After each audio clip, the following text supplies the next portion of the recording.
کیوں؟ من چاہتا ہے، دل چاہتا ہے۔ ہم کتنے نادان کہ ہم نے وہ 8 گھنٹے اور پوری رات کر لیا جسے من چاہا، اور 15 منٹ کی وہ عشاء نہیں پڑی جسے رب نے چاہا۔ 10 منٹ کی وہ فجر چھوڑ دیں گے جسے رب نے چاہا۔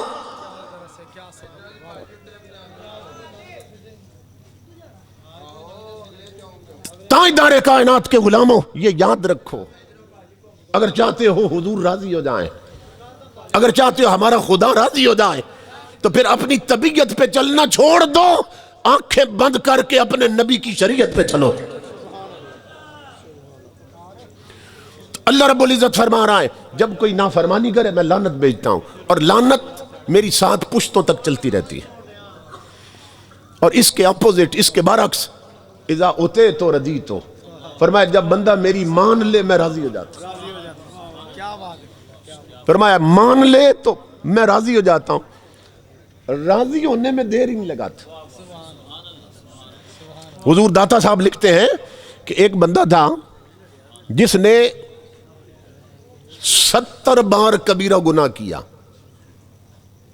70 بار، لیکن عجیب آدمی تھا، گناہ کرتا کبیرہ، بڑا گناہ کرتا، چھپ کے کرتا، اور چھپ کے کرنے کے بعد جب آتا نا بازار میں اور چوک میں تو وہاں لوگوں کو اکٹھا کر کے اعلان کر دیتا میں نے یہ گناہ کیا ہے۔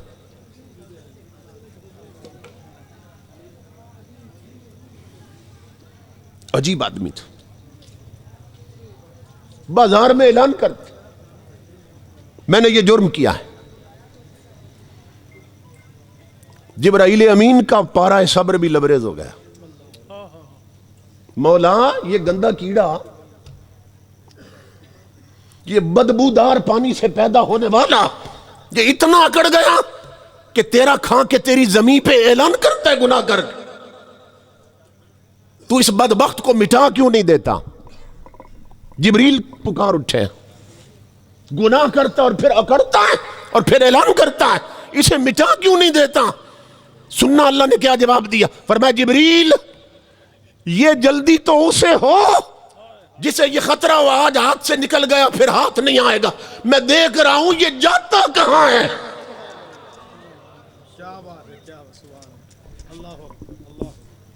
ہم بچ کے کہاں جا سکتے ہیں، بھاگ کے کہاں جا سکتے ہیں؟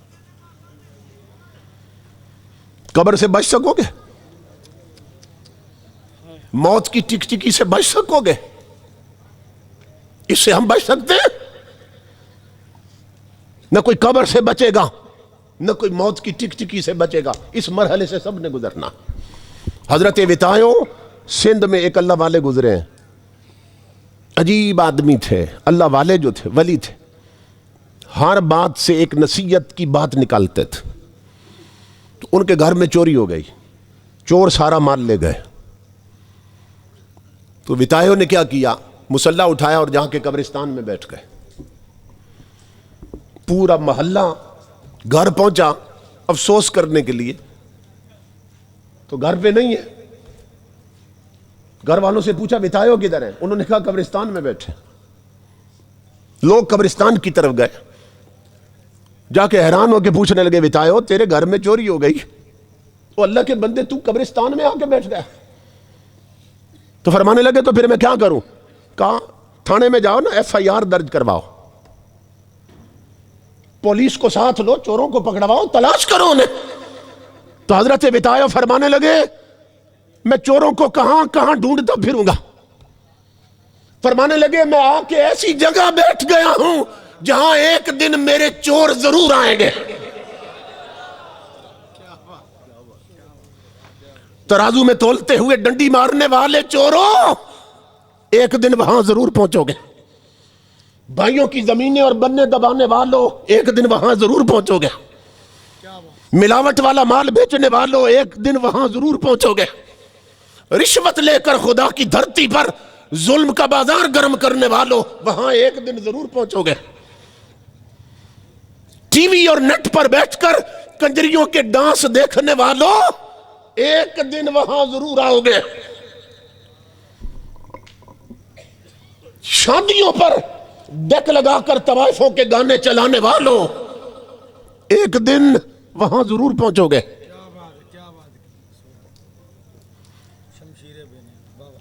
اپنے ٹچ موبائلوں میں فلموں اور ڈراموں کے کلپ بھرنے والے جوانوں، بیٹوں بیٹیوں، ایک دن اس ٹکٹکی پہ ضرور چڑھو گے جس کو قبر کہتے ہیں، جسے موت کہتے ہیں. تو اللہ رب العزت فرماتا ہے جب میری کوئی مان لے پھر میں راضی ہو جاتا ہوں. داتا صاحب فرماتے ہیں ایک شخص وہ کبیرہ گناہ کرتا اور پھر عبادت گاہ میں چلا جاتا، اور پھر جو مذہبی کتاب تھی، آسمانی کتاب، یہ حضور صلی اللہ علیہ وسلم سے پہلے دور کی بات، توریت، انجیل، زبور، جو پہلی کتابیں اتری تھی، ان میں سے کوئی کتاب سر پہ رکھتا اور اللہ سے عرض کرتا، مولا مجھے تیری اس کتاب کی قسم ایک بار معاف کر دے، پھر جرم نہیں کروں گا.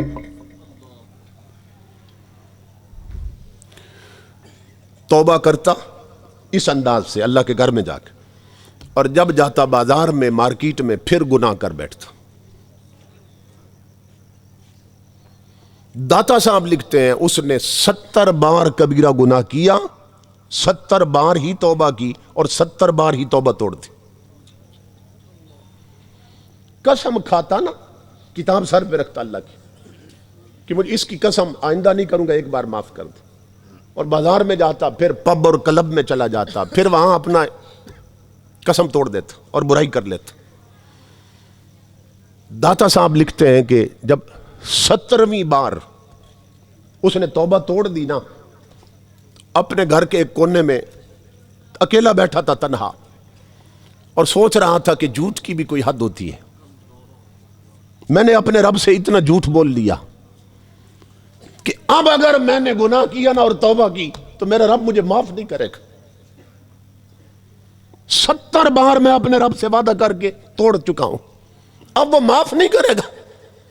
دل میں سوچ رہا تھا کہ 70 بار بہت ہو چکا ہے، اب میرا رب مجھے معاف نہیں کرے گا. داتا صاحب لکھتے ہیں غیب سے میرے رب کی آواز آنے لگی.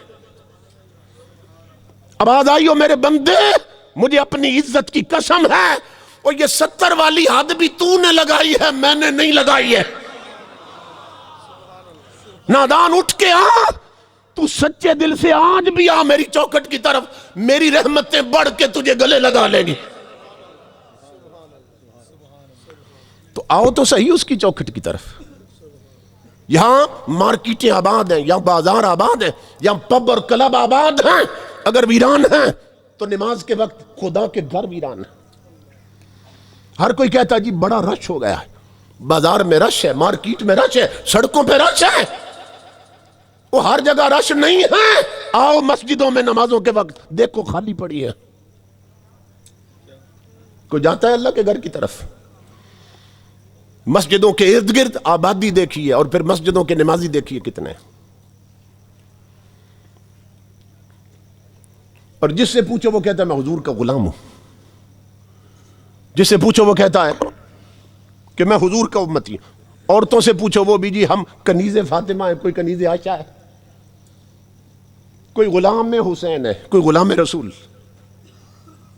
ہر کوئی دعویٰ کر رہا ہے، مگر حال یہ ہے اللہ اور اس کے رسول کے ساتھ کتنا تعلق رہ گیا کہ جمعے کے دن ہمارے جوان اگر ٹی وی پہ کرکٹ میچ آ جائے تو کرکٹ میچ نہیں چھوڑتے، جمعے کی نماز چھوڑ دیتے. جی میری ماں بہنیں بیٹیاں سن رہی ہیں، کوئی کنیز فاطمہ ہے، کوئی کنیز عائشہ ہے، اپنے آپ کو مسلمان کہتی ہیں، مگر یہ ٹی وی پر ڈرامے کی قسط نہیں چھوڑتی ہیں، رب کی نمازیں چھوڑ دیتی ہیں. آپ کے یہ گاؤں کا ماحول ہے، بوڑھے بوڑھے لوگ جو اب قبروں میں اترنے والے ہیں اور موت کا پنجہ پڑنے والا ہے، وہ بوڑھے بوڑھے لوگ اڈوں اور ہوٹلوں پہ تاش کی بازی نہیں چھوڑتے، بد نصیب نمازیں چھوڑ دیتے ہیں. اور پوچھو تو مسلمان اور حضور کے غلام، تو کس راستے پہ چل رہے ہیں؟ ابھی لاہور میں ایک بزرگ زندہ، آنکھوں کا آپریشن ہوا، ڈاکٹر نے انہیں نصیحت کی، کہا بزرگوں آپ لگتا ہے کہ نمازی ہیں تو 3 دن آپ نے احتیاط کرنی ہے، سجدہ نہیں کرنا، اشارے سے نماز پڑھ لیں آپ، لیکن سجدہ نہیں کرنا. جب سجدے میں سر جائے گا نا تو پھر ایسا نہ ہو کہ آنکھوں پہ بوجھ پڑے اور ٹانکیں نکل جائیں, درد دوبارہ نہ شروع ہو جائے. تو ڈاکٹر نے یہ نصیحت کی. ان کے بچے کہتے ہیں, گھر والے وہ کہتے ہیں ہمارے اس والد نے, بزرگ نے 3 دن اشارے سے نماز پڑھی, سجدہ نہیں کیا, مگر 3 دن اس نے روٹی بھی نہیں کھائی. وہ کہتے ہیں ہم حیران ہوئے. ہم نے کہا بابا جی ڈاکٹر نے سجدے سے منع کیا, روٹی سے تو منع نہیں کیا ڈاکٹر نے, آپ نے روٹی کیوں چھوڑ دی؟ وہ بزرگ رونے لگ گئے. سننا میرے ماؤں بہنوں بیٹیوں اور جوانوں اور بزرگوں, آج بھی ایسے اللہ والے ہیں. وہ بزرگ رونے لگ گئے, فرمانے لگے بچوں یہ بات نہیں ہے. فرمانے لگے اصل بات یہ ہے جسے سجدہ نہیں کرنا اس کا رزق کھاتے ہوئے مجھے شرم آ رہی ہے. اور میرے بھائی وہ تو صرف 3 دن کی بات تھی, اور انہیں رزق کھاتے ہوئے شرم آ رہی تھی سجدے کے بغیر. اور ہم ماں کے پیٹ سے لے کر قبر کی دیواروں تک اس کی ہزاروں نعمتیں کھاتے ہیں, اسی کے سجدے چھوڑ بیٹھے ہیں, اسی کے سجدے بھول گئے. تو اللہ رب العزت فرماتا ہے جب کوئی میری مان لینا میں راضی ہو جاتا ہوں. اللہ فرماتا ہے میرے بندو, قرآن میں اللہ فرماتا ہے ما یفعل اللہ بعذابکم, اللہ فرماتا ہے مجھے بتاؤ تو صحیح میں نے تمہیں عذاب دے کے کرنا کیا ہے. کہ اس لہجے میں بھی کوئی بات کرتا ہے, اور میں نے تمہیں عذاب دے کے کرنا, تمہیں اس لیے بنایا کہ تمہیں عذاب دوں. مگر آؤ تو صحیح, شکر تو کرو, کوئی منہ تو کرو نا میری چوکھٹ کی طرف.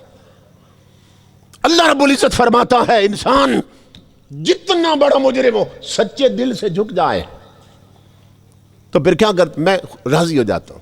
میری مان لے میں راضی ہو جاتا ہوں. اس نے اپنی چھوڑ دی, میری مان لی, میں راضی ہو جاتا ہوں. اور مولا جب تو راضی ہو جاتا ہے تو کیا کرتا ہے, فرمایا جس طرح ناراض ہوتا ہوں تو لعنت بھیجتا ہوں نا, تو جس پہ راضی ہو جاؤں پھر اس پہ رحمت بھیجتا ہوں. اذا اطعت رضیت, جب کوئی میری مان لے میں راضی ہو جاتا ہوں. اذا رضیت بارکت, اور جس پہ میں راضی ہو جاؤں اس پہ اپنی رحمتیں نچھاور کر دیتا ہوں, اس پہ اپنا فضل اتار دیتا ہوں. اور مولا اب یہ بھی تو بتا, تو نے لعنت کی حد تو بتائی تھی کہ 7 پشتوں تک چلتی ہے, اب بتا رحمت کہاں تک چلتی ہے. یہ میں دونوں قول پڑھ رہا ہوں. اللہ رب العزت نے فرمایا سنو وَلَيْسَ لِبَرْكَتِي نِهَایَةٌ, فرمایا مجھے اپنی عزت کی قسم میرے بندو, لعنت کی حد ہے, میری رحمت کی کوئی حد نہیں رہتی. لعنت چلتی ہے 7 پشتوں تک, رحمت چلتی ہے قیامت تک.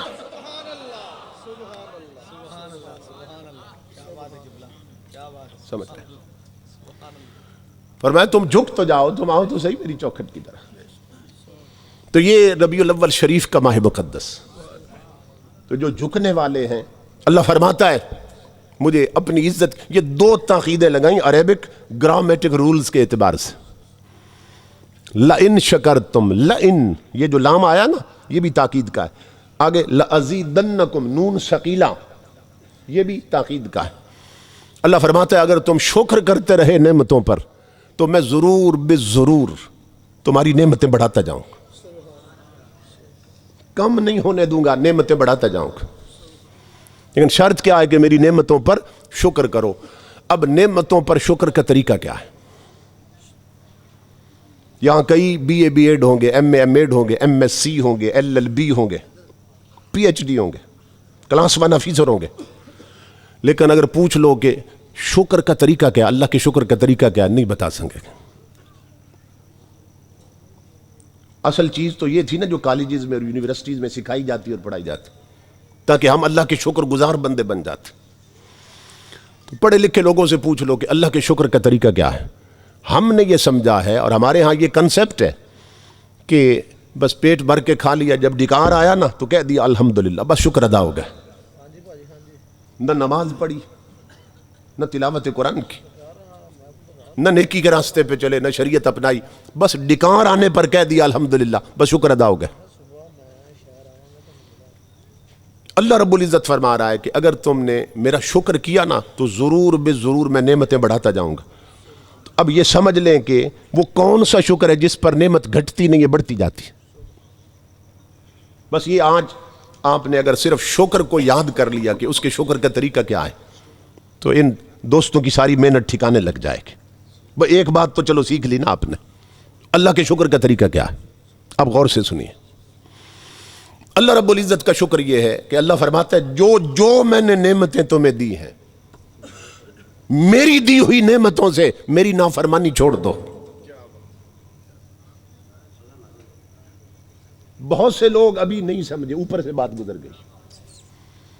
اللہ فرماتا ہے میری جو نعمتیں میں نے دی ہیں نا، میری دی ہوئی نعمتوں سے میری نافرمانی نہ کرو. بس یہ اللہ کا شکر ہے. اب میں اس کو کھولنے لگا ہوں تاکہ سب سمجھ جائیں، جو میرے جیسے ہیں وہ بھی سمجھ جائیں. امام الانبیاء کے غلاموں، آنکھ اللہ کی نعمت ہے کہ نہیں ہے؟ تو اللہ فرماتا ہے کہ میری اس نعمت کا شکر ادا کرو. تو کیا مطلب؟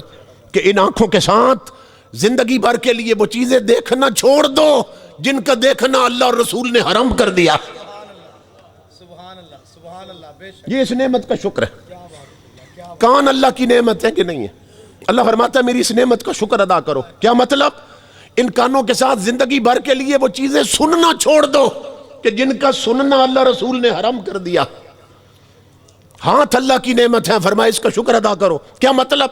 زندگی بھر ان ہاتھوں کے ساتھ اس چیز کو ٹچ کرنا، پکڑنا چھوڑ دو کہ جس کو چھونا بھی اللہ نے حرام کر دیا ہے.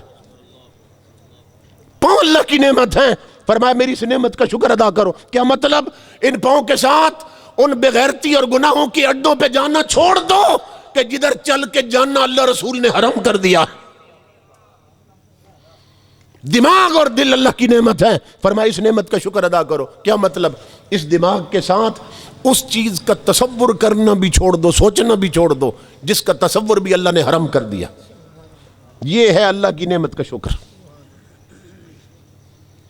اللہ فرماتا ہے میرے بندو اگر یوں شکر کر لیا تم نے تو مجھے اپنی عزت کی قسم میں کبھی نعمتیں گھٹنے نہیں دوں گا، نعمتیں بڑھاتا جاؤں گا. اب سمجھ لیا آپ نے بات. اب میں اس پر تاریخ کی 2 عملی شہادتیں پیش کرنے لگا کہ اللہ کے جو شکر گزار بندے ہوتے ہیں پھر اللہ رب العزت ان کی نعمتیں کیسے بڑھاتا ہے.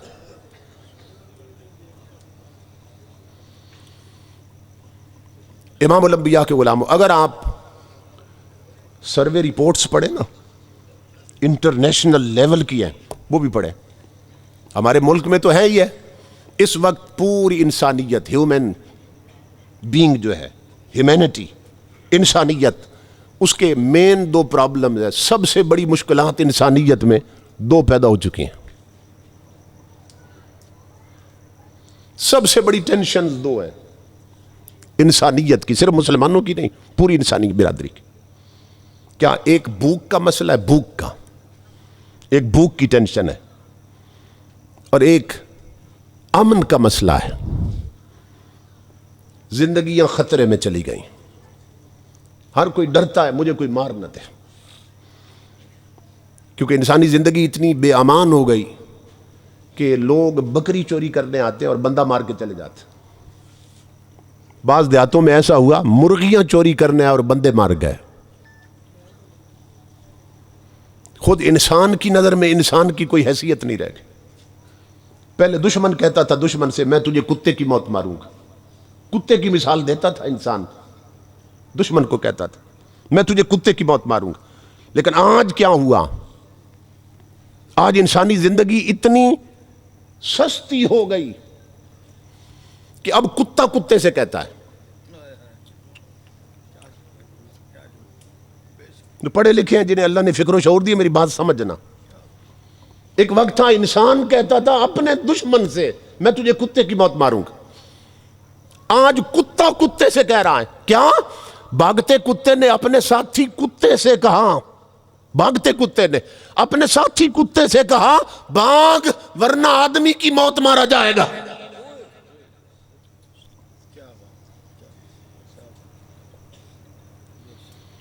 انسان کا خون پانی سے سستا ہو چکا. کسی کی زندگی تاجدار کائنات کے غلاموں محفوظ نہیں رہی. اور بھوک کا مسئلہ ہے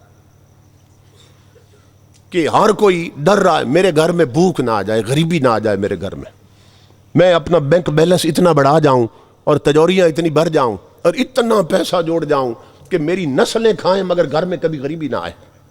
ہر کوئی غریبی اور بھوک سے ڈر رہا ہے. یہ دودھ میں پانی ملا کے کیوں بیچتے ہیں؟ غریبی سے تو ڈر لگتا ہے نا. یہ ملاوٹ والا مال کیوں بیچتے ہیں؟ یہ ترازو میں توڑتے ہوئے دکاندار ڈنڈی کیوں مارتے ہیں؟ غریبی سے تو ڈرے ہوئے گھر میں غریبی نہ آ جائے. راتوں رات امیر بن جاؤں, بھائیوں کے حق چھین رہے ہیں, کیوں؟ کہ اتنا جوڑ جاؤں میری نسلیں کھائیں مگر گھر میں غریبی نہ آئے. بھوک کا مسئلہ اور امن کا مسئلہ. اور امن کے مسئلے میں بھی عجیب ہے کہ جو جتنا بڑا ہے اتنا خطرے میں.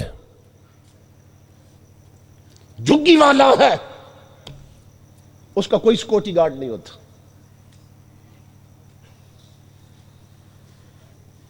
جو جتنا بڑا بنتا جا رہا ہے اتنی زندگی خطرے میں ہو رہی ہے. اے سی اسسٹنٹ کمشنر, اس سے بڑا ہے ڈپٹی کمشنر, اس سے بڑا ہے کمشنر. اگر اے سی کی کوٹھی پر اس کے ساتھ 3-4 گارڈز ہوتے ہیں نا حفاظت کے لیے, تو ڈی سی اس سے بڑا, اس کے ساتھ آپ کو 10 نظر آئیں گے. کمشنر اس سے بڑا ہے, وہاں آپ کو 20 نظر آئیں گے. اور ہم راولپنڈی میں رہتے ہیں, ہمارا پرائم منسٹر, ہمارا پریزیڈنٹ, اس نے ایک روڈ سے گزرنا ہو 3 روڈ بند کروا دیتے. بھائی اس نے تو ایک سڑک سے گزرنا ہے, یہ 4 کیوں بند کروا دی؟ کہتے ہیں اس کی زندگی سب سے خطرے میں. اور جھگی والا نہیں خطرے میں, تخت والا خطرے میں ہے. یہ بات سمجھ آ رہی ہے آپ کو؟ اس دور میں زندگی اتنی بے امان ہو گئی, جو جتنا بڑا ہے اتنا خطرے میں. تو یہ 2 مین پرابلمز ہے پوری انسانیت کے. اسے نہ امریکہ حل کر سکا, نہ اسے رشیا حل کر سکا. میں لندن میں کھڑا تھا, وہاں سے پرنسس گزری, شہزادہ گزرا, تو وہ مجھے بتانے لگے کہ یہ سب ایک جیسی گاڑیاں ہیں, اور کسی کو نہیں بتایا انہوں نے شہزادہ کہاں بیٹھا ہے. میں نے کہا اس کا سبب کیا ہے؟ کہتے ہیں خطرہ ہے کوئی مار نہ دے. اور جو جن کی اپنی زندگیاں خطرے میں, ہمیں کیا تحفظ دیں گے؟ تو ہر کوئی خطرے میں. زندگی کا خوف, موت کا خطرہ, بھوک کا ڈر, یہ 2 مین پرابلمز ہیں. سروے رپورٹس پڑھیے پوری انٹرنیشنل لیول کی. امام الانبیاء کے غلاموں, اسے نہ امریکہ حل کر سکا, نہ رشیا حل کر سکا, اور نہ کوئی کر سکتا ہے. آؤ منہ کرتے ہیں مدینے کی طرف اور پوچھتے ہیں اپنے رسول سے, آقا یہ 2 مین پرابلم ہے, مشکلیں بن گئی امت پر, آپ کے پاس حل ہے؟ تو مدینے سے آواز آ رہی ہے, نادان امتی, میں نے تو حل 15 صدیاں پہلے بتا دیا تھا. کہاں ہے؟ فرمایا اس قرآن میں ہے جو تیرے گھر کی الماری میں بند پڑا ہے, اسے نکال اور کوئی بڑی سورت نہ پڑھ, چھوٹی سی سورت پڑھ آخری پارے کی, سورہ قریش. اللہ فرما رہا ہے میرے بندے, یہ 2 مسئلے ہیں نا تیرے, ایک کام تو کر لے, یہ 2 میرے ذمہ ہیں. مولا وہ کیا کرنا ہے؟ فرمایا فَلْيَعْبُدُوا رَبَّ هَذَا الْبَيْتِ الَّذِي أَطْعَمَهُم مِّن جُوعٍ وَآمَنَهُم مِّن خَوْفٍ. فرمایا یہ جو مسجدیں ہیں یہ کس کے گھر ہیں؟ خدا کے. فرمایا یہ جس کے گھر ہیں میرے بندو, تم اس کی عبادت میں جٹ جاؤ, تمہیں بھوک لگے گی تو رزق خدا دے گا, خوف ہوگا تو امن بھی خدا دے گا.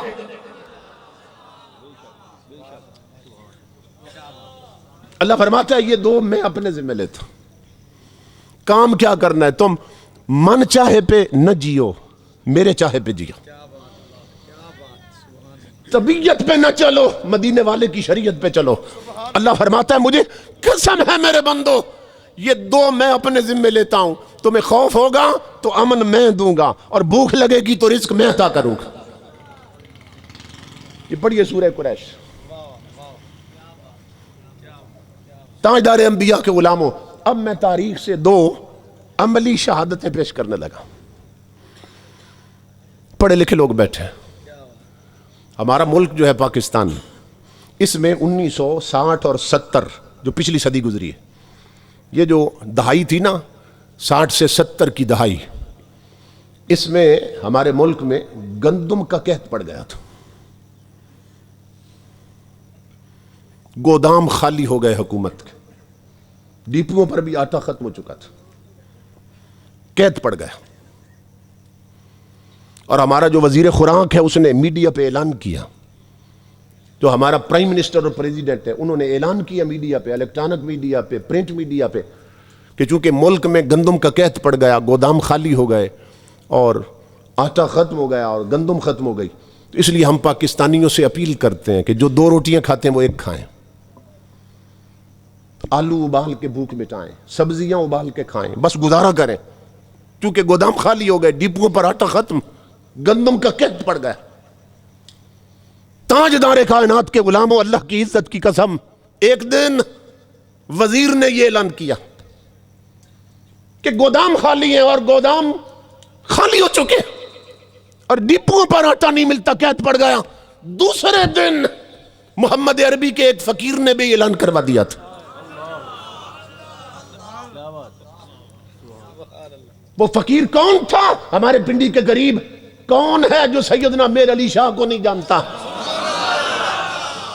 ان کے بیٹے ہیں۔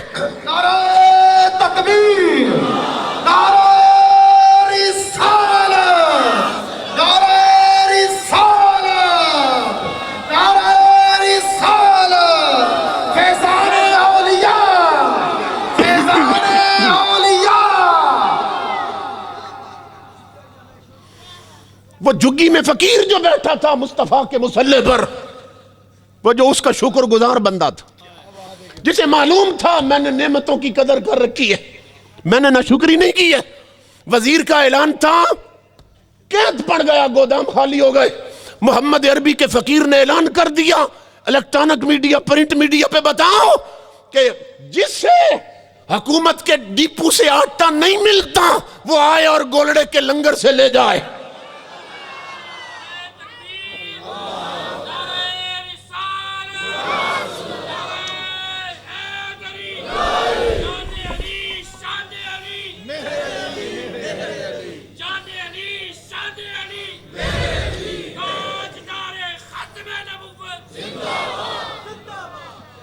یہ فقیر کا اعلان تھا۔ پریشان ہونے کی ضرورت نہیں پاکستانیوں، یہ ملک بنا ہے مدینے والے کے نام پر۔ جسے حکومت کے ڈیپو سے آٹا نہ ملے وہ گولڑے کے لنگر سے لے جائے۔ کسی نے پوچھ لیا، علماء پوچھنے لگ گئے، لوگ پوچھنے لگ گئے، بابو جی صاحب بہت بڑا اعلان کر دیا آپ نے، کوئی چند 100 بندے تو نہیں ہیں، کروڑوں پاکستانی۔ جہاں حکومت کے گودام خالی ہو گئے وہاں گورڈا ایک چھوٹا سا گاؤں ہے، وہ کیا کر لے گا اگر کروڑوں لوگ آ گئے گورڈے کی طرف؟ تو محمد عربی کا فقیر جسے رب کے وعدوں پہ یقین تھا وہ جلال میں آ گیا، فرمایا چپ کر جاؤ، یہ اپنے اپنے تعلق کی بات ہے۔ حکومت کا تعلق امریکہ کے ساتھ ہے، گورڈے کا تعلق مدینے کے ساتھ ہے۔ نعرہ تکبیر، نعرہ رسالت، نعرہ حیدری، نعرہ غوثیہ، جان علی شان علی، جان علی شان علی، فیضان گولڑا شریف، فیضان گولڑا شریف، علماء اہل سنت۔ آمد مصطفیٰ، مرحبا مرحبا آمد مصطفیٰ، مرحبا مرحبا آمد مصطفیٰ۔ تو ہم میلاد کے ذریعے قوم کو یہی فکر دے رہے ہیں، نہ رئیس ہوں نہ امیر ہوں، نہ میں بادشاہ نہ وزیر ہوں، تیرا عشق ہے میری سلطنت، میں اسی کا ادنی فقیر ہوں۔ نہ رئیس ہوں نہ امیر ہوں، نہ میں بادشاہ نہ وزیر ہوں، تیرا عشق ہے میری سلطنت، میں اسی کا ادنی فقیر ہوں۔ میرے پاس ساغر جم نہیں، مجھے پھر بھی کوئی علم نہیں، تیری ایک نگاہ نیاز سے میں جہاں میں سب سے امیر ہوں۔ میرے آقا کے غلاموں، اللہ کی عزت کی قسم، اگر تمہاری گردنوں میں غلامی رسول کے پٹے آ جائیں اور پیشانیوں میں سجدوں کا نور آ جائے اور سینے میں محمد عربی کا عشق آ جائے، ایسا عشق جو تن سے من تک پورا نقشہ بدل کے رکھ دے، تو تم کھلی آنکھوں سے دیکھو گے کہ کس طرح مدینے سے خیرات آتی ہے. تو اللہ رب العزت فرما رہا ہے تم شکر گزار بندے بن جاؤ. بھوک لگے گی تو رزق ہم دیں گے, اور خوف ہوگا تو امن بھی ہم دیں گے. امن کیسے دیتا ہے؟ یہ تو بھوک لگے نا تو رزق دیتا ہے, اور خوف آ جائے, دشمن کا خطرہ ہو, امن کیسے دیتا ہے؟ یہ ہسٹوریکل فیکٹ دے رہا ہوں, تاریخی حقیقت. آج تو جو سپر پاور ہے اس کے پاس کئی بحری بیڑے ہیں نا. اب تو امریکہ جو ہے وہ کہتا ہے میں اب سپر سے بھی سپریم بن گیا. کہتا ہے اب سپر پاور نہیں, میں سپریم پاور ہوں. اوپر والی اور ڈگری پہ چلا گیا. تو اس وقت جو سپر پاور تھی, کئی صدیاں پہلے کی بات ہے, یہ تاریخ میں ہے, تو ان کے پاس ایک بحری بیڑا تھا, عیسائیوں اور یہودیوں کے پاس. مسلمانوں کے جس علاقے کو برباد کرنا ہوتا نا, یعنی جن کا بیڑا غرق کرنا ہوتا, اپنا وہ بیڑا وہاں بیچ دیتے تھے. آج بھی وہ بحری بیڑے عراق کو برباد کر گئے, افغانستان کو اجاڑ گئے. وہ بحری بیڑے بھیجے تھے امریکہ نے. آج تو ان کے پاس ہزاروں ہیں, لیکن اس وقت تاریخ بتاتی ایک ہی بحری بیڑا تھا, جدید اسلحہ سے لیس, جدید مشینری تھی اس پہ. جس علاقے کو اجاڑنا ہوتا وہ اپنا بیڑا وہاں بیچ دیتے تھے. انہوں نے دیکھا کہ اس دور میں مسلمان خالی ہاتھ ہیں, غریب ہیں, اسلحہ ان کے پاس نہیں ہے. تو سب اکٹھے ہوئے. حضور فرماتے ہیں, حضور کی حدیث پاک ہے, الکفر ملت واحدہ, کفر جس رنگ میں بھی ہونا یہ سب ایک ہی ہوتے ہیں, ایک ہی تھیلے کے چٹے بٹے ہیں. تو انہوں نے کہا کہ مسلمان کمزور بھی ہیں, ان کے ہاتھوں میں کچھ نہیں, ہمارے پاس بحری بیڑا ہے, اگر ہم اکٹھے مل کر ان پر حملہ کر دیں تو ان کا وجود مٹا کے رکھ دیتے, ختم کر دیتے ہیں مسلمانوں کو. پوری پلاننگ ہو چکی. انہوں نے وہ بیڑا تیار کیا اور سمندر میں اس کو حرکت میں لے آئے, اور بیڑا بڑھ رہا تھا مسلمانوں کی آبادی کی طرف. مگر اس وقت حکمران کون تھا؟ عاشق رسول حضرت صلاح الدین ایوبی رحمت اللہ تعالی.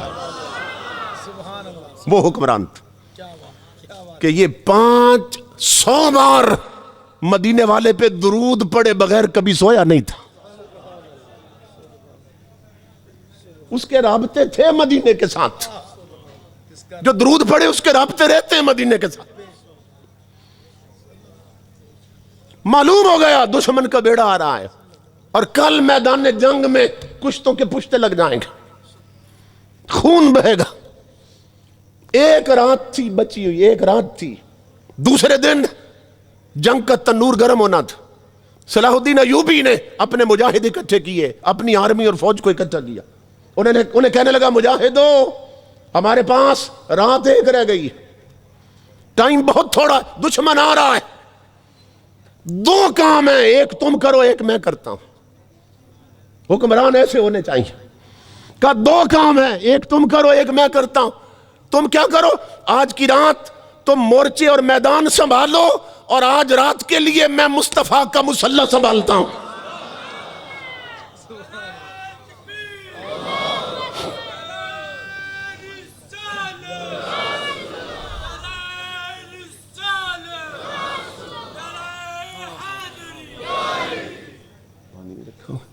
قریب ہی مسجد اقصی تھی, وہ ایریا تھا جہاں وہ جنگ ہونے والی تھی, قریب ہی مسجد اقصی تھی.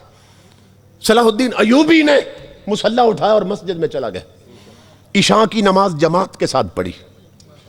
جب نماز پڑھ کے سارے نمازی مسجد سے نکل گئے نا, تو اس نے اندر سے کنڈیاں لگا دی. اب خدا کے گھر میں تنہا بادشاہ رہ گیا.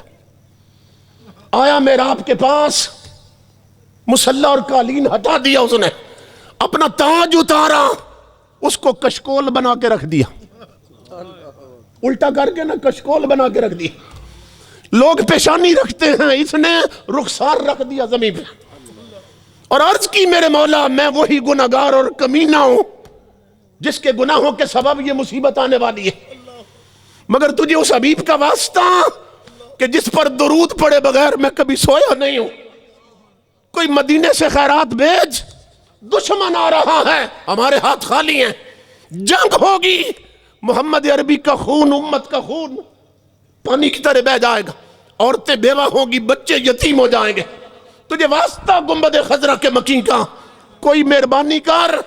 ساری رات مصلی پہ روتا رہا، سجدے میں روتا رہا، کبھی کھڑا ہو جائے کبھی بیٹھ جائے۔ امام الانبیاء کے غلاموں، اسے معلوم تب ہوا کہ رات گزر گئی جب مسجد کے مینار پر مؤذن نے فجر کی اذان شروع کر دی۔ اس نے آنسو صاف کیے، دروازہ کھولا کہ نمازی آنے والے۔ نمازی آئے، جماعت میں شامل ہوا، نماز پڑھنے کے بعد جب سارے نکلے تو یہ بھی سنبھل کے باہر نکلا، جو ساری رات رویا تھا مصلی پر۔ جب باہر نکلا نا مسجد کے مین گیٹ سے، سامنے پھٹے کپڑوں میں محمد عربی کا ایک فقیر کھڑا تھا۔ اس نے یوں بازو پھیلا لیے، کہا صلاح الدین بیٹا آؤ میرے سینے لگ جاؤ۔ اس نے سینے لگایا اور ماتھا چوما۔ فقیر کہنے لگا صلاح الدین تجھے مبارک ہو، تیرے رات کے آنسوؤں نے دشمن کا بیڑا غرق کر دیا۔ نعرہ تکبیر، نعرہ رسالت، نعرہ رسالت، سرکار کی آمد، دلدار کی آمد، سالار کی آمد۔ فقیر کہنے لگا بیٹا مبارک ہو، تیرے رات کے آنسوؤں نے دشمن کا بیڑا ڈبو دیا۔ معلوم نہیں تیرے آنسوؤں میں کیا قوت تھی کہ ادھر تیرے آنسو ٹپکے ہیں، ادھر سمندر میں بھوچال اٹھے ہیں اور لہریں بیڑے کو ڈبو کے لے گئی۔ تو اللہ رب العزت فرماتا ہے میرے اگر شکر گزار بندے بن جاؤ تو مجھے اپنی عزت کی قسم بندو، تمہیں بھوک لگے گی تو رزق ہم دیں گے، خوف آئے گا تو امن ہم دیں گے۔ تو یہ ماہ مقدس امام الانبیاء کے غلاموں، یہ تاجدار کائنات کے ساتھ یہ تجدید وفا کا مہینہ ہے۔ اپنے نبی سے نیا وعدہ کرو، نیا وعدہ کرو کہ میرے آقا جو کوتاہی ہو گئی، آج کے بعد رخ رہے گا تیری چوکٹ کی طرف۔ پیشانیوں میں سجدوں کا نور بھرو، میری ماں بہنوں بیٹیوں، گھروں کے مصلی ویران ہو چکے ہیں، ٹی وی آباد ہیں، نیٹ آباد ہیں، ٹچ موبائل آباد ہیں، مصلی ویران ہیں، مسجدوں کی چٹائیاں منتظر ہیں کہ ہم پہ نمازیوں کے سر جھکے ہیں تو ان کے صدقے ہم پر بھی رحمت اترے، مگر ہم اپنی آئیڈینٹی کو ختم کرتے جا رہے ہیں۔ اسلام ہماری پہچان ہے، اپنا اسلامی تشخص جو ہے اس کو آپ اسلامک آئیڈینٹی اس کو کہتے، اس کو اپنے بحال رکھیں، گھر کے ماحول کو اسلامی بنائیں، ماں بہنیں بیٹیاں اپنا لباس اسلامی بنائیں، گھر سے نکلیں تو تاجدار کائنات کی شریعت کے پردے میں نکلیں۔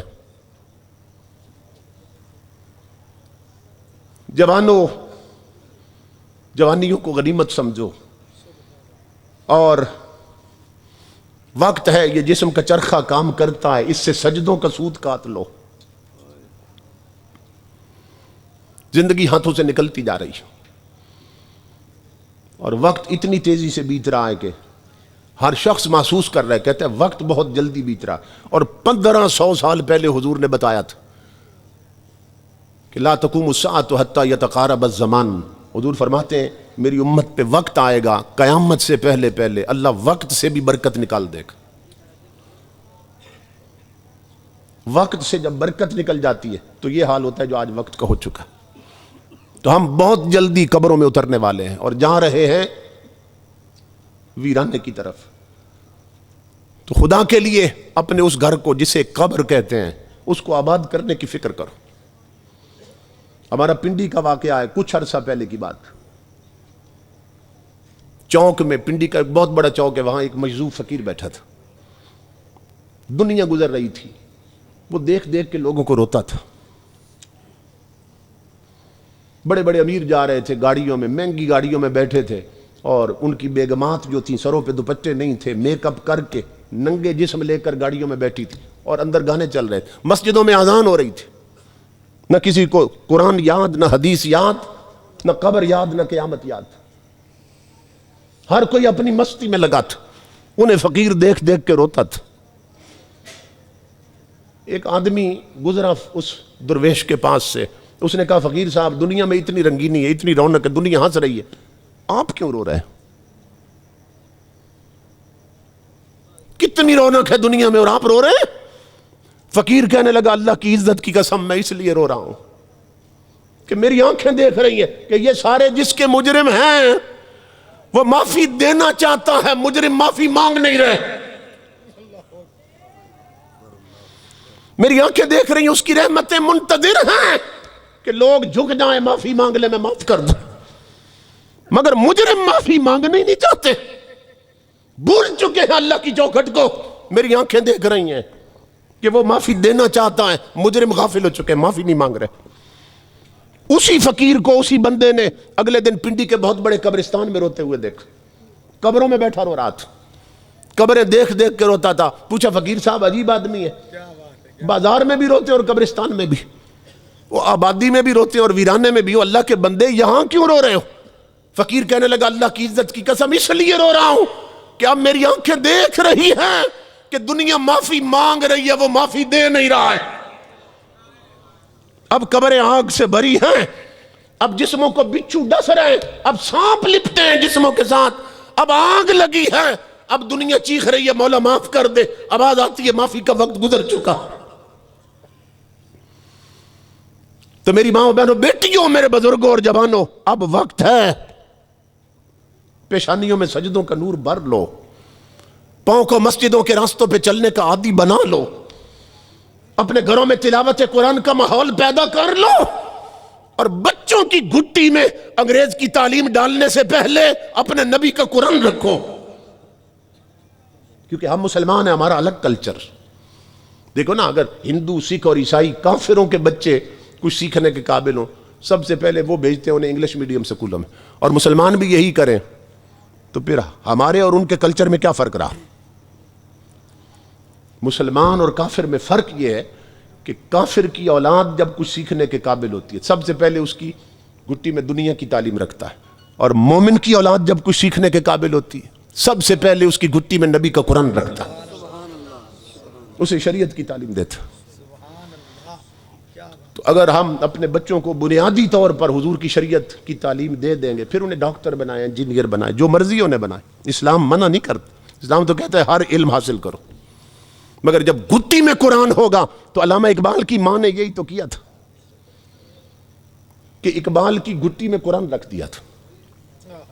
علامہ اقبال، آپ نے کبھی سوچا ہے بھئی اقبال کو علامہ کیوں کہتے ہیں؟ پڑھتا یورپ میں رہا ہے اور علامہ کیسے بن گیا؟ علامہ تو مولویوں کو کہتے ہیں نا، مولوی صاحب کہہ دیتے ہیں، مولانا صاحب کہہ دیتے ہیں، کبھی علامہ صاحب کہہ دیتے ہیں، جس کے پاس شریعت کا علم ہو اس کو علامہ کہتے ہیں۔ تو پڑھتا یورپ میں رہا ہے، اس کو علامہ کیوں کہتے ہیں اقبال کو؟ جی کبھی سوچا آپ نے؟ تو اقبال کی بایوگرافی پڑھیں، اس کی ہسٹری پڑھیں آپ، علامہ اس لیے کہتے ہیں کہ اقبال کے ماں باپ نے اسے انگریز کی تعلیم بعد میں دی ہے، اس کی گھٹی میں نبی کی شریعت پہلے رکھی ہے۔ آمد مصطفیٰ، آمد مصطفیٰ، آمد مصطفیٰ۔ تو جب بچوں کی گھٹی میں قرآن ہو اور بنیاد میں تعلیم شریعت ہو تو پھر ان کے فکر کی پرواز بہت اونچی ہو جاتی۔ مائیں بہنیں بیٹیاں بیٹھی ہیں، بس آخری ایک بات ایک بچی کی سنا کے میں خطاب ختم کر رہا ہوں۔ جب گھروں میں قرآن راج کرتا ہو، نہ مسلح آباد ہوں، اور بہو بیٹیوں کے سروں پہ شرم و حیا کی چادریں ہوں، اور وہ شریعت کے پردے میں نکلے گھروں سے، تو پھر کیسی بچیاں پیدا ہوتی ہیں گھروں میں، یہ سننا اور غور سے سننا۔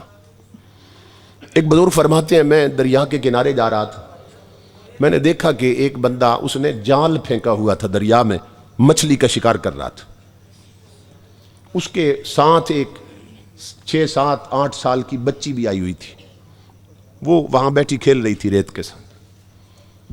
تو میں نے دیکھا کہ اس شخص نے جب جال نکالا نا تو اس میں 2 مچھلیاں آ گئیں، 1 2 مچھلیاں آ گئیں، اس نے وہ بچی کو پکڑائیں اور کہا میری بیٹی یہ ٹوکری میں ڈال دو مچھلی۔ بچی نے مچھلیاں پکڑ لی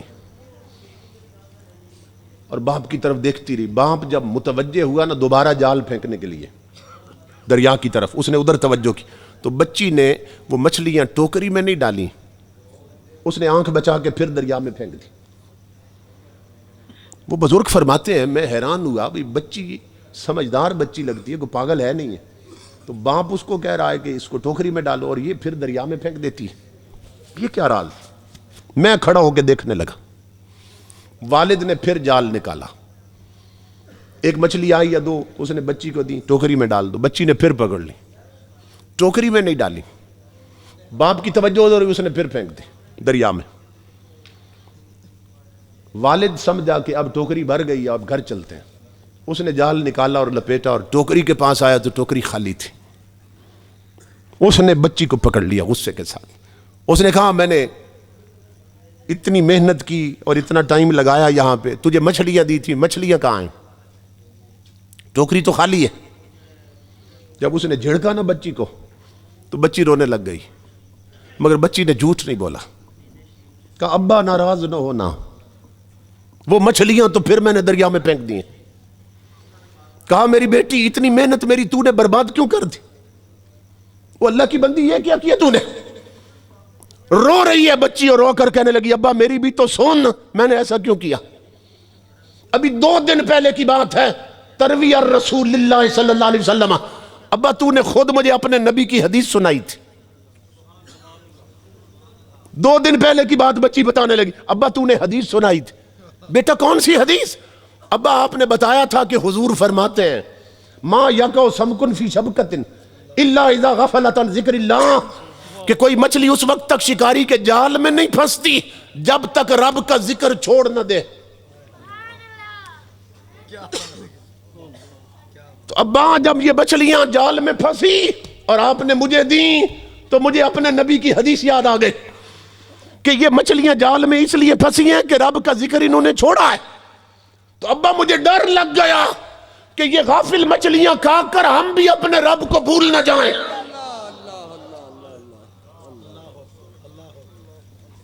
تو میری ماں بہنوں بیٹیوں، اس دور کی چھوٹی چھوٹی بچیوں کی فکر اتنی بلند تھی۔ آج بوڑھی بوڑھی عورتوں کی مت ماری جا چکی، ٹی وی پر ڈرامہ نہیں چھوڑنا، رب کے سجدے چھوڑ دیتی ہیں۔ ہم کتنی بلندی پر تھے، ہمارے بچے ان کی فکر کتنی بلند تھی، آج کتنے پست اور گٹیا ہو گئے ہم، اور کس درجے پہ آ گرے۔ تو یہ ساری عظمتیں اور فکر کی ساری بلندیاں اور سارا قرار اور برکتیں اور سکون یہ تاجدار کائنات کی غلامی سے نصیب ہوتا ہے۔ اس مہینے میں اپنے گھر کے ماحول کو بدل دو، بہو بیٹیاں شریعت والا لباس پہنے، بچوں کو شریعت کی تعلیم دلواؤ، شادیوں کے رسم و رواج بدل دو، اور اپنے آپ کو مسجدوں میں جانے کا عادی بنا لو، مسجدوں میں بیٹھنے کے عادی بن جاؤ، اور اندر سے باہر تک حضور کی سچی غلامی میں آ جاؤ، تو پھر آپ کے سر جھکیں گے تو تقدیریں بدل جائیں گی۔ میں بہت زیادہ خوش ہوا، مخیر حضرات جنہیں اللہ، بہت سے لوگ ہیں جنہیں اللہ نے دنیا دے رکھی ہے، مگر دنیا کے ساتھ دین کسی کسی کو دیتا ہے، یہ یاد رکھنا، سب کو دین نہیں دیتا۔ تو بہت کم علاقے ایسے ہیں، بہت کم گاؤں اور شہر ایسے ہیں جہاں ایسے کم لوگ ہیں جنہیں اللہ نے دنیا بھی دی ہے اور ساتھ دین بھی دیا ہوا۔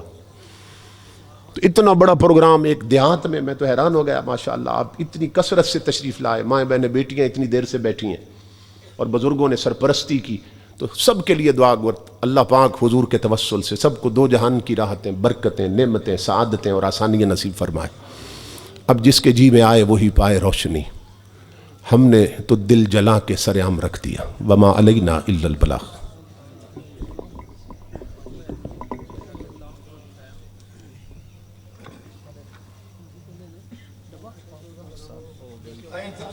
قرآن نازی والا جو آپ کے پاس ڈبا ہے وہ سٹیج پہ لے آئے، قرآن نازی والا ڈبا سٹیج پہ لے آئے، اور انتظامیہ کی طرف سے یہ اعلان ہے، توجہ کے ساتھ سن لیں، یہ اعلان پہلے سنیں گے پھر اگلی بات ہوگی، توجہ کے ساتھ۔ جن خوش نصیبوں کے عمرہ کے ٹکٹ نکلیں گے،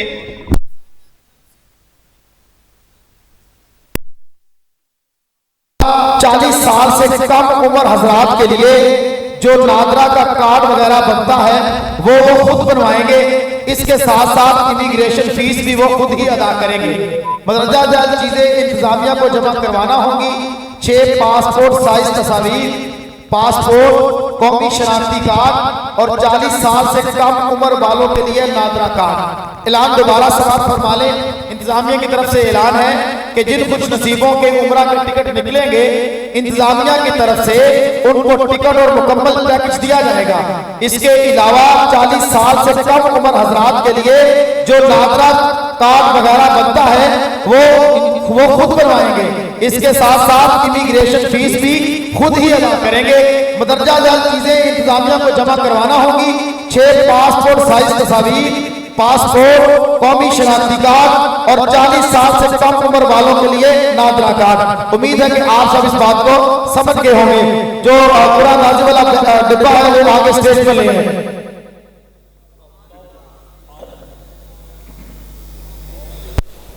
جس نے مدینے جانا کر لو تیاریاں، جس نے مدینے جانا کر لو تیاریاں، بیڑا مدینے والا لینا تیاریاں، بیڑا مدینے والا۔ جس نے مدینے جانا کر لو تیاریاں، جس نے مدینے جانا کر لو تیاریاں، بیڑا مدینے والا لینا تیاریاں، بیڑا مدینے والا لینا تیاریاں۔ بڑی جلدی ہے ماشاءاللہ، بڑی جلدی ہے ماشاءاللہ ان کو ہے۔ اچھی بات ہے۔ جس نے مدینے جانا کر لو تیاریاں، بیڑا مدینے والا لینا تیاریاں۔ وہ دن بھی آوے سونا سانو کول بلاوے، جس نے مدینے جانا کر لو تیاریاں، جس نے مدینے جانا کر لو تیاریاں، بیڑا مدینے والا لینا تیاریاں، بیڑا مدینے والا لینا تیاریاں۔ بڑی جلدی ماشاءاللہ، بیڑا محمد۔ اچھی بات ہے۔ جس نے بیڑا محمد لے جائے یا بیڑا محمد لے جائے یا، اس نے مدینے جانا کر لو تیاریاں، اس نے مدینے جانا کر لو تیاریاں، اس نے مدینے جانا۔ حاجیاں چمڑی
ਇਹ ਪੈਸੇ ਆ ਗਏ ਆਹੋ ਤੀਜੇ ਤੇਰੀ ਜੇਬ 'ਚ ਵੀ ਪਾਇਆ